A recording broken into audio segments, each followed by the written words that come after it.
Welcome back to another buyer's guide with the Dirty Diesel Customs YouTube page. We are doing one that I'm quite excited about today. It's the 3rd Gen Cummins. We're going to do a slight overlay between the 5.9 and the 6.7 3rd Gens, but with the 6.7 3rd Gens, we really recommend you watch both a 4th Gen buyer's guide and a 3rd Gen buyer's guide, because you're buying the body of a 3rd Gen, but the drivetrain really of a 4th Gen. So this one will mostly focus on the body and the drivetrain of a 5.9. If you're looking for a 6.7, you're gonna have to overlap your videos. Okay, I'm gonna be a little less professional with this one because I used to have a 96 12-valve P-pump and I loved that truck. So it's nice to be behind the wheel of a Cummins again. And this one happens to have 630 wheel horsepower, so that helps a little bit too. However, Spencer, who owns this truck, happens to be, as near as makes no difference, my boss. So for all intents and purposes, this truck may as well make 200 horsepower because I'm not breaking his truck on camera. Okay. Spencer Lechansky, sales manager at Dirty Diesel Customs. What's your favorite truck? Dodge Cummins. Yeah.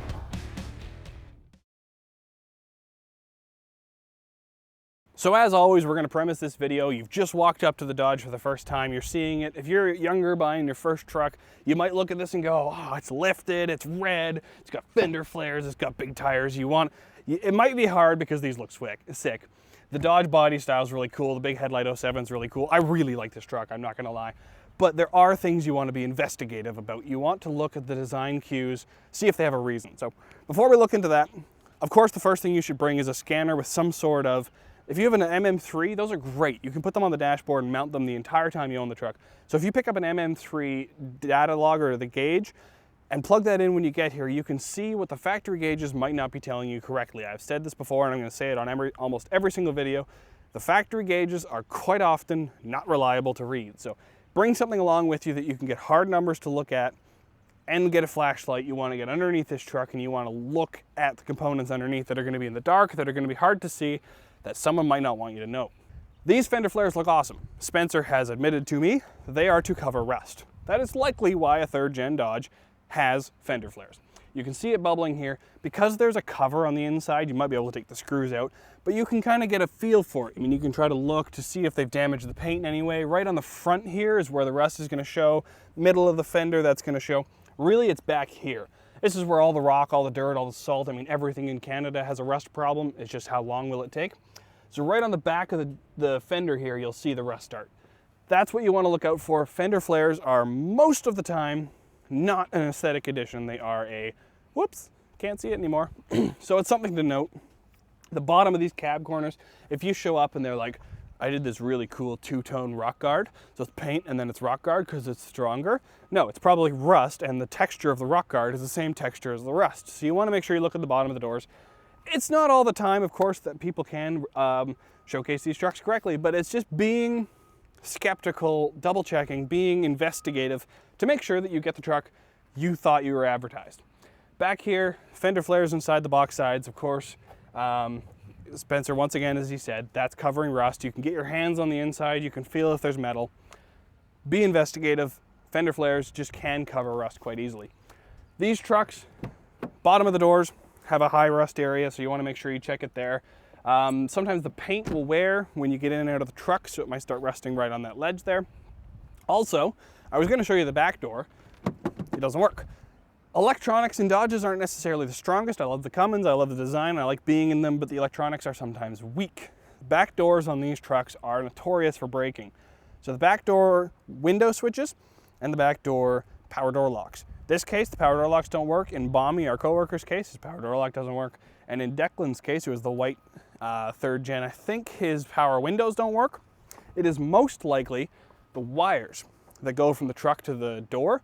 So if you can open up the casing, make sure there's no breaks, no connections. I mean, these doors open to an almost 90-degree angle, so it makes sense that they break. Preventative maintenance is an unexciting term because it means you're spending money to not go faster. But that's what you want to see on these trucks. The Cummins is a solid motor. And so you want to make sure that they did the bypass kit on the cooling setup to make sure that colder coolant can go to the number 6 cylinder, because that's just where they get a bit hotter. It's not necessarily a fault. These trucks can do 1,000,000 miles sometimes, but if someone wanted to take care of the truck, they would have done some sort of bypass kit or some sort of addition to make sure the 6th cylinder gets extra cooling. The transmissions, if they did an upgraded clutch, if it's a manual, or if they did a rebuild kit on the transmission, or even a deep oil pan like this one, which we'll show you when it's on the hoist, something to make sure that the transmission can last longer than it's expected to, because that's the Achilles heel of these trucks, the transmissions. Bring a scanner with you. If you don't have an engine light, you can scan it and see sometimes they have a shift solenoid light that's a pending code. It means something could be wrong, but it's not bad enough yet to show a code. You want to know things like that, because if the transmission's on its way out, that can be an expensive fix. So last thing, and then we're going to go into the test drive and then over to the shop. The clear coat on the 3rd Gen Cummins is atrocious. They were bad when they were new. I'm pretty sure my 12 valve was 2 different colors. The left side was burgundy because that didn't face the sun, and the right side was primer because it did. The clear coat on this truck, I mean, you can see it. It's peeling here, here, and here. Spencer knows this. He's got to get it repainted. The roof is completely peeled. This clear coat on these trucks is not strong, but it's standing back here. It looks pretty good. It's when you get closer, that's going to get bigger, that's going to get bigger, that's going to get bigger. Look for the clear coat peeling. If it's something you're worried about, work it into the price. Or if you're looking for a really good one, garage door trucks are usually quite well taken care of. Trucks that were waxed from when they were new, that can help. The clear coats on these are notoriously weak. Look for this seam here. That's usually where they go. Right on the top of the hood's where they go. The roof for sure is where they go. Decide the body that you want, but look for it decisively. If this is your first truck, you might get really excited. It's a big red truck with a big lift kit. Fender flares are usually lying. So be mindful of the body on these things. The Cummins will run for a really long time. Preventative maintenance is going to make it run even longer. Balance that into what kind of truck you want to own. Let's hit the road and then we'll head to the shop. As we've stated on our buyer's guides before, we really recommend taking the truck out for a 20 to 30 minute test drive. Get it on the highway, get it in stop and go traffic, get it up to temperatures in all situations. Because if the customer or the seller is representing a good truck, nothing is going to come up that he won't want you to see, but you'll be able to really get a feel for the truck. And if they're not representing a good truck, then it might showcase some things that they weren't hoping you would find. So if they won't let you take the truck on a longer test drive, if they won't let you get it up to operating temperature, you might want to step back from that truck, because why wouldn't they want you to? If it's the truck they were driving every day, it can do a half-hour drive. So that's what we really recommend. Get to know the truck before it's yours, because once it's yours, anything it has is your problem. The Cummins truck, the Cummins is something you want to look for preventative maintenance. Preventative maintenance is one of those things that there's something in the YouTube world called a Texas build, which is where you double or quadruple the horsepower and you don't change the brakes or the tires. Texas build. And so in the Cummins world, that's kind of S480, big turbo on it, free-flowing exhaust, and a 5-position switch, ran and race position all the time, and no transmission mods. That's the Cummins equivalent of a Texas build. And that isn't really what you want to see. You want to see preventative maintenance where they spent money to not go faster. So this has a BD tap shifter. It's nice that it gives you control. I like being able to shift up and down. When I had my 12 valve, it was just whatever the transmission wanted to do. So the BD tap shifter gives you control, allows you to not overload it in certain RPM ranges. A deep oil pan is what Spencer did to this one, which gives you greater cooling capacity. He flushes the fluid regularly. The transmission, automatic or manual, is a weak link in the Cummins because the engine's really strong, the transmission isn't really. So if you have a manual transmission and you tune it, check that they replace the clutch. If it's the NV4500, the NV5600, or the G56, really their weak points on all 3 of those transmissions is the clutch.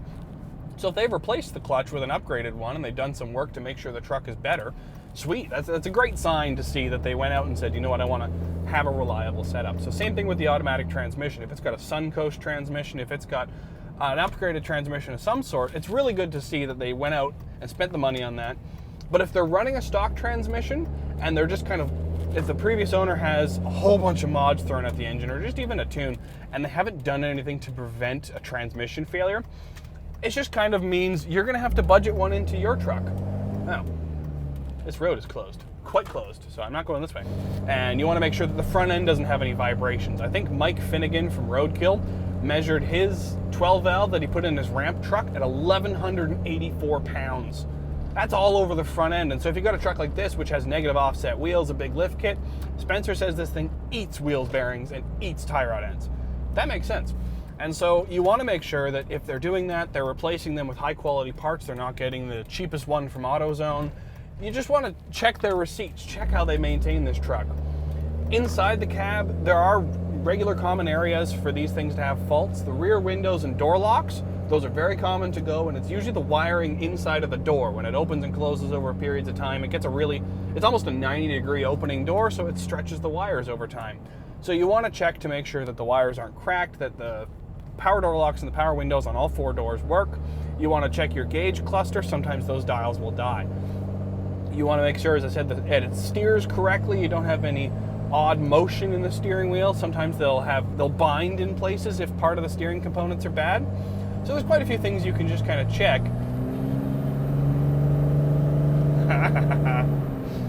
And you can have a little bit of fun. This is a great truck. So there's quite a few things you can check to make sure that it's a good truck. As I said, watch the temperatures. If your transmission temperatures sit around 195 degrees, give or take, that's a pretty good range to sit. If you notice they go up under load, make sure they come back down when you're coasting or under a lighter throttle input, just to make sure that the cooling system is doing what it's doing or supposed to be doing. Same thing with your coolant temperature. 180 to 200 degrees is kind of where you want to sit. That's really nice.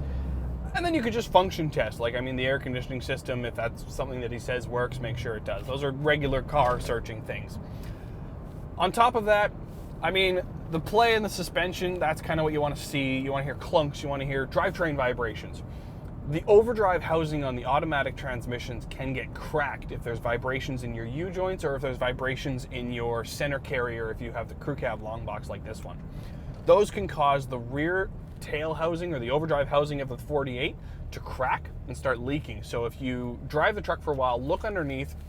If they wiped it clean, in theory after a good test drive, it's going to showcase whatever leaked out. So double check that the transmission isn't leaking, and if you feel vibrations at highway speeds, if it's through the wheel, that could be imbalanced tires, but if it's in the truck, if the truck, like your seat is shaking, it's quite possibly a driveline vibration that you want to check that tail housing. If it isn't cracked, if it isn't leaking, it's something you want to sort out quickly. If that drivetrain vibration gets worse, it could in fact start to damage your overdrive housing, which means you're once again into a transmission. Quite a few points in this buyer's guide will just point towards whether or not you need a transmission or will. So I really enjoy this truck. I think it's a great unit so far. So we're going to throw it on the hoist, and I'm going to point towards where I would look if you were underneath it. So when you're crawling on your back, when you have your flashlight, when you're getting nice and close to it, we're going to point you towards the specific directions you want to see to make sure that the truck is exactly what it's recommended as. So off to the shop. This truck is great. All right, jump cut.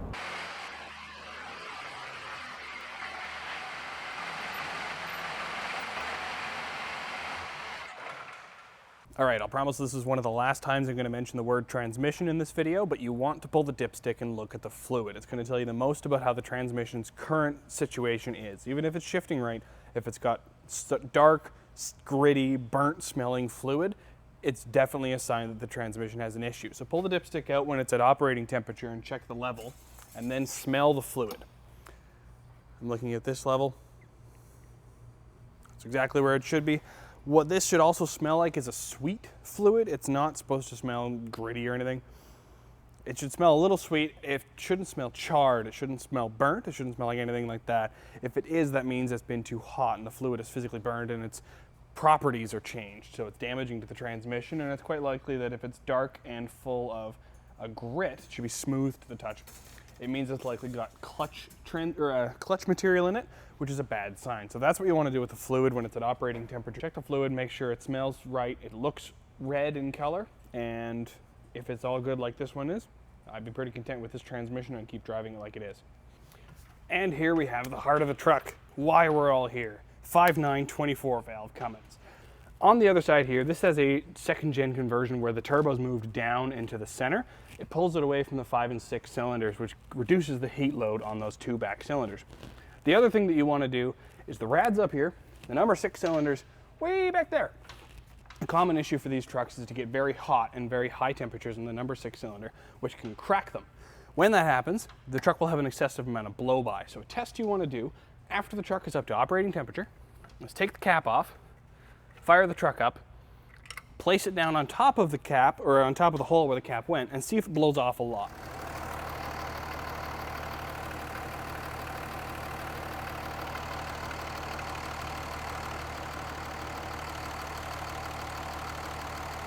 Some blow-by is normal. Every engine has a little bit of pressure that escapes past the cylinder walls. What you want to see is if the cap dances right off, if it gets blown right off, that's an excessive amount of cylinder pressure inside of the crankcase. You want to be worried about that. You want to see high quality name brand batteries, electrical components. If it's got aftermarket additions like the headlight or the LED light bar, make sure that they weren't done incorrectly. Make sure that none of the wiring looks like it's cheap, that it's just kind of been put on there with electrical tape. And one color wiring is terrible. If every single aftermarket wire is one color, imagine how hard it's going to be to diagnose where it's gone wrong if you don't know what color the ground or the positive is. So when you look at a wiring system, if they've used multicolored wiring, you can at least, it's a sign of quality generally. It can still be done badly that way. But one color wiring, that really gets me.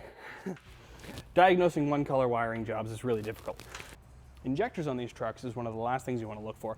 It's hard to see with these trucks when they are bad. They're either completely gone, but when they're going, it doesn't really affect the truck too much, so it is harder to know. When you are listening to it, if you know that it has no blow-by, but it is running off, it's running uneven, if it's running poorly, that is a cause for concern. And if you don't have any records, or the previous owner doesn't have any records on when the injectors were done last, it's quite likely that you want to budget those into getting done. They're anywhere from $250 plus per injector on remands. They can get quite expensive. So if you do try to get injector history on the truck, try to get injection pump history on the truck, and if you listen for it, if it has no blow-by but it's running badly, stop running it and run it as little as possible, because if it's still the truck you want and you're budgeting injectors into the price, a bad injector can heavily damage a 5.9 Cummins. You'll see we're light on information under here. The Cummins is a pretty solid motor. If it's got no blow-by and it has decent injector history, or if you're going to do them, and it has a decent cooling system, you're pretty solid here. These are pretty solid engines, and we really quite like them. We're a fan of everything here. As I said, we have Dodges and Chevys and Fords come through here all the time, and we really like them all, and they all have their pros and cons, where some vehicles need transmission, some vehicle needs motors, some vehicle needs front-end systems. There's always a weak point to some vehicle. It's quite nice in here that if you see the preventative maintenance be done, you only really have the one area to worry about. So let's move underneath the truck. If you're happy with what you've seen, if you have no blow-by and you can see that the engine bay looks pretty clean, respectable, and doesn't look like it's been thrown together badly, let's move underneath it and see what's down there. The last thing I forgot to mention, which I'll cut to a scene I shot in the parking lot, was the hangers for the short arm factory suspension links can get cut off by people who are modifying the truck to have a bigger lift kit, either lower or higher. When that gets put on, they sometimes cut the buckets out of the way so that they can fit the long arm suspension setup instead of the short arm factory suspension setup. So if you're buying a lifted truck, look for those buckets, and here's the video overlaying where the buckets are. If those buckets aren't there and you want to return your truck to a factory ride height or lower the truck to a different ride height on the short arm suspension setup, you might not be able to without getting new buckets and having them welded on. It's not necessarily detrimental if you're forever going to have the lift kit that the truck has on it right now installed in the truck. That's probably why it was cut off in the first place, because someone else had the same thought. But it's something to be mindful for if you look at a truck and think, I'm going to change its ride height. Make sure you still can without having to do external modifications.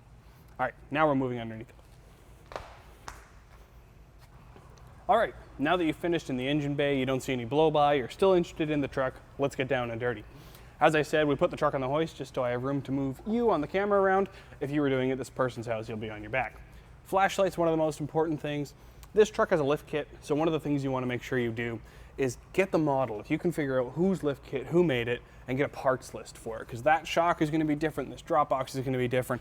A lot of the steering components are going to be different, and if you don't know whose lift kit it was, when you go to find new steering components or new suspension components, that can be really tricky down the road if you don't know whose it is, because they might not use OEM parts. So you're under here. The Dodge is really quite the same as the Power Strokes. They have live front axles, so what you want to do is you check your ball joints. Just going to turn you around a little bit here. So when it steers, if they move separately without the wheel itself moving, that's cause for concern. That's play in the steering system. You want to make sure all of these components here, they have grease nipples on them. If these heavy duty trucks have grease nipples, make sure they were getting greased. Make sure everything under here is maintained. You want to get the owner or whoever's with you looking at the truck to wiggle the steering wheel back and forth. You want to check for play in this joint. You want to check for play in this joint. Any part of the steering components, any part of the suspension components, you want to make sure they don't move out of the ordinary. You want to check for a weep on your diff seal, your front cover gasket. You want to check for a weep in your pinion seal where the drive shaft comes into the engine. I'm noticing a couple things here. There's a bit of a weep on the side of the oil pan. That's not really that much of a concern. And there's a bit of a weep coming off the oil filter. If that happens, check to make sure it's tight. Make sure that it's just not a simple leak. You want to check the alignment, make sure the tires aren't cupping in correctly. You want to make sure on the inside of the wheel, or the rim, sorry, if brake fluid is leaking out of a caliper, it'll leak onto the inside of the rim. So you want to make sure that's all good. I don't actually see many things dripping or dropping. This truck is up to full operating temperature. Nothing is striking me as a problem, so we're going to move farther back. The steering stabilizer on the front control arm is this, or the front axle is to reduce death wobble, make sure it doesn't have any bends, cracks, if it doesn't have any leaks, if it's not excessively damaged, because that'll just cause the front end to not wobble as much. Inspect the U-joints, make sure there's nothing of excessive play. The same thing I said last time about the power strokes. Transfer cases are very, very seldomly checked for their fluid levels. So if you see any kind of leak, or even if you don't, pop that cover off. It's a bolt on the other side here. It's a Torx bit. Pop it out, stick your finger in there, make sure that you have the correct levels, because if it wasn't checked, it could do quite a bit of damage to your transfer case. This truck is actually quite nice. It doesn't seem to have many leaks. What we have here, and I'm going to point you up at that as well, I'm going to shine the light on it. This is preventative maintenance. It is a deep oil pan for the transmission. It gives it more fluid and more cooling capabilities. If you're going to be running a stock 48 RE, cool it. Take care of it and stick a bung in there that gives you a temperature sensor. You want to make sure that your transmission is being taken care of, especially if it's a stock build. Here I'm noticing the exhaust is coming apart. That might be something that happens on yours. If it's an aftermarket exhaust, they have slip joints. If one of the U-bolts comes loose, it can make it come apart. I'm going to tell Spencer that. He actually doesn't know. Same thing with a power stroke one we did. The rear diff leak was new and we didn't know about it. So this is the kind of thing you want to do. You can learn about your own truck doing this kind of inspection. So get under here, take a look at it. This joint in the middle, drive shaft vibrations and drive train vibrations can cause the tail shaft of the transmission to crack and leak. So look for transmission fluid leaks. Look for them as deep as you can, because you want to be sure that the overdrive housing in the back of your transmission isn't cracked, isn't broken, isn't damaged in any way, because it's very detrimental and very expensive to fix. This truck has no leaks. It has nothing in a drivetrain vibration when you're driving it down the road. This middle joint is very good quality. The U-joints in the drive shafts are all tight, so they don't make any vibrations. When you're back here, both the front and the rear axle on a four-wheel drive are live. So you want to check your U-bolts. You want to make sure that they're held together to the truck very well. Your leaf springs, the hangers, the carriers, all the mounts don't have any corrosive rust. If they've been modified for the lift kit, make sure they don't have booger welds. Booger welds are exactly as they sound. If it looks like someone just onto the metal there, it's pretty crappy quality welds. Make sure that the install was done correctly. So back here, pinion seal leaks, U-joints, you want to make sure all those are in shape. This truck's actually really quite good. It has a fast fuel system. If you see aftermarket fuel systems, ask when the filters were changed. Ask when the preventative maintenance was done. Transmission fluid flushes, transmission fluid filters, diff flushes, transfer case flushes. Look for that kind of information. If you get your finger in there and you take a look at the fluid and it's brown, it's gritty, it's not very good. Well, I guess transfer case fluid is brown. If it's black and gritty, it's not very good. Back here, all four shocks on this truck are nearly brand new. They're all Bilsteins, high quality shocks. He's got a big diff cover, so it's got heavier capacity, greater cooling capability. There's no leak on the gasket. You want to make sure that the underside of the truck isn't leaking excessively. If it is, it's not necessarily the end of the world. If you have a leak, you just might be able to barter that into the cost, but you don't necessarily need to walk away from a truck with a bit of an oil leak. Same thing on the inside of the rim here. There's no fluid leak. There's nothing excessively detrimental about any of the back of this truck. It's actually quite nice. This kind of like brown corrosion is just kind of surface rust. It is what it is. If it's not eating through anything, if it doesn't look like it's damaging or weakening any of the components of the suspension, this could be quite good. If you find the components under here, the Bilstein shocks, those are all brand new, decently clean, high quality lift kit, high quality exhaust system. This is a well taken care of truck.